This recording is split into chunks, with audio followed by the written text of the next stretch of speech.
are pretty optimistic on the economy, where things are headed, despite fears about an earnings recession. You think those fears are skewed by a few things people might not be thinking about, big companies and follow-on effects, kind of anniversary effects of taxes. Exactly. So what you had was last year you had, third quarter, 27.5% EPS. The question isn't how bad is the first or second quarter of 19. Why were things so good, and how can you do well against those ridiculous comps? If you look at like the 2-year average number, you're looking at 10% EPS. And what you really had was energy was on fire, the semiconductors cycle was on fire, a lot of these internet companies are on fire, and the comps have just made it a little bit more difficult, but I think everything is fine and the market sees through what will be a downturn in earnings.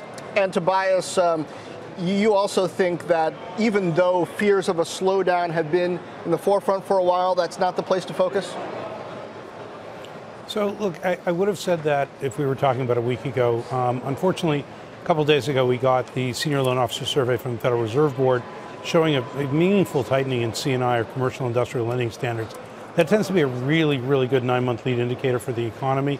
And it does suggest we could run into a little bit of trouble in the fourth quarter with meaningful slowing from the trend up until then, which means I think some of the expectations around earnings in the fourth quarter and the second half might be a bit optimistic. On the other hand, managements have taken down expectations for the first half into a level where they can probably meet or beat. So as opposed to many people who think better second half, I actually think better first half.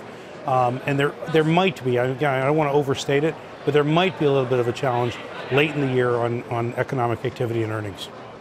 Can I just add on to something that Tobias was saying? A number of the sentiment surveys have rolled over recently, and I think the loan officer survey is probably similar. It's not really clear that these aren't just a reflection of a market that was down 20% in the fourth quarter, and the fact that you were in a government shutdown when some of this survey work was done. So it's possible that when you look at the next loan officer survey, it pops back to something that's more healthy. You saw the same thing with future expectations for the Michigan Consumer Survey, and I think that you're going to see some of these things pop back up and be better than we think.